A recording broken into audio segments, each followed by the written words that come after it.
Some people don't become monsters because they enjoy evil. They become monsters because they stopped believing human life meant anything at all. And that's what makes Johan Liebert terrifying. Not the murders. Not the manipulation. Not even the calm smile he wears while destroying people from the inside out. It's the emptiness. The feeling that he already looked into the center of humanity, and found nothing there. That's why Monster feels different from most psychological anime. It doesn't treat evil like spectacle. It treats it like absence. Quiet. Intelligent. Human. And Johan isn't scary because he's unrealistic. He's scary because parts of him already exist in the real world. Not in serial killers. In loneliness. In identity loss. In people who learned how to imitate warmth without ever truly feeling connected to anyone.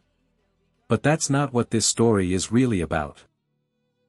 Because beneath all the horror, Johan Liebert is ultimately a character about what happens when a human being is raised without a stable sense of self, and begins to believe they are fundamentally empty.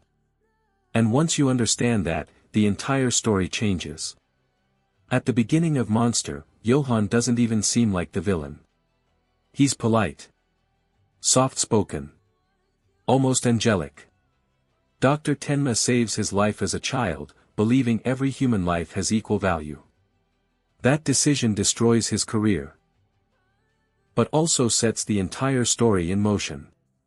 Years later, Johan reappears. Not as a grateful survivor. But as something hollow. And the terrifying part is how little effort he uses to destroy people. He rarely forces anyone to do anything. He simply finds the fracture already inside them. Then gently widens it. That's how real psychological destruction works. Most people imagine manipulation as domination. Pressure. Control. But the most dangerous people usually don't overpower others. They understand them. They notice the insecurity nobody talks about. The shame hidden under confidence. The desperate need to feel important. And they turn that need into a weapon. Johan does this constantly throughout the series. But there's one scene that quietly explains his entire psychology better than almost anything else. The rooftop scene. On the surface, it's simple. Johan stands with a child near the edge and calmly speaks about death as if it's something ordinary. At face value, the scene feels horrifying because of the danger. But psychologically, that's not the real terror.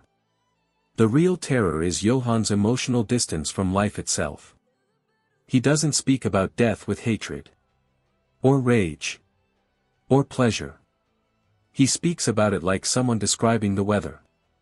That emotional neutrality is deeply disturbing because human beings instinctively search for emotional signals in others. We feel safe around people who react normally to pain, fear, or guilt. Johan doesn't. It creates the feeling that something essential is missing. And most viewers have felt a smaller version of this in real life.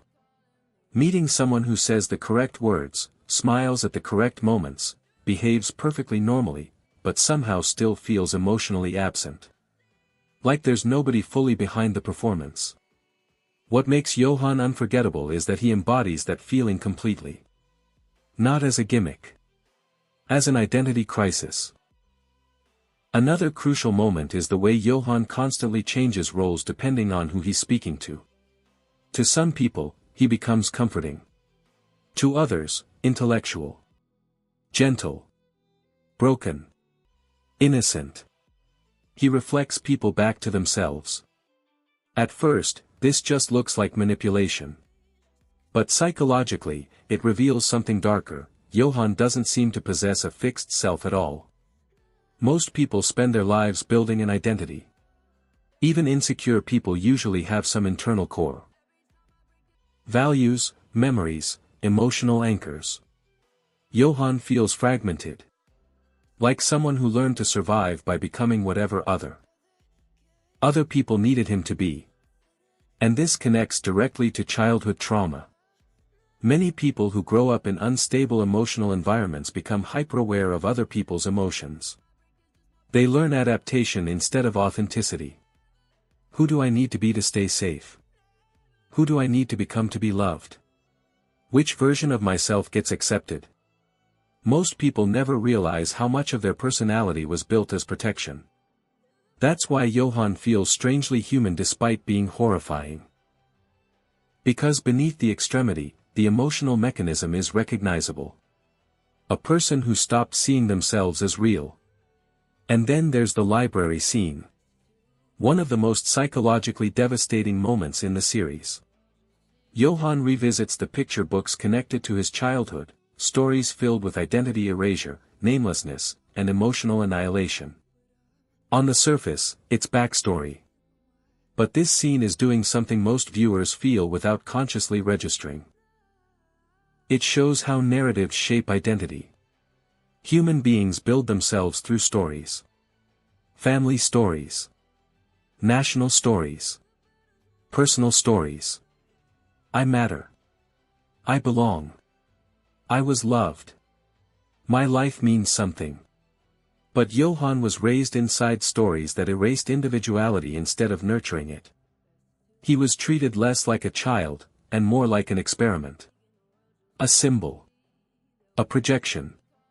A container for other people's ambitions and ideologies. And eventually, he internalized the idea that human identity itself is fragile and meaningless. This is why Johan often talks as though people can disappear completely. Because psychologically, he already believes they do. Not physically. Emotionally. Socially. Existentially. Most people fear death. Johan fears emptiness. And there's a difference. One of the most unsettling aspects of Monster is that Johan rarely appears emotionally explosive. No dramatic screaming. No chaotic rage. He's calm. And that calmness matters. Because emotionally unstable. Villains are easier to understand. Anger gives us explanation. Revenge gives us structure. But Johan feels like someone who moved beyond emotion entirely. Which mirrors a very real psychological phenomenon. When people experience profound emotional detachment for long enough, they don't always become visibly broken. Sometimes they become functional. Articulate. Charming. Controlled. The pain goes underground. And in some cases, that emotional numbness becomes dangerous because morality itself starts feeling abstract. If nothing matters emotionally, then everything becomes permissible intellectually. That's why Johan Liebert is anime's most terrifying human. Not because he's physically unstoppable. Not because he's supernaturally powerful. But because he represents a psychological abyss that can exist inside ordinary human beings. The loss of identity. The collapse of meaning.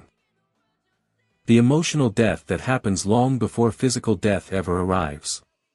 And maybe the reason Monster stays with people for years is because it understands something uncomfortable about human nature.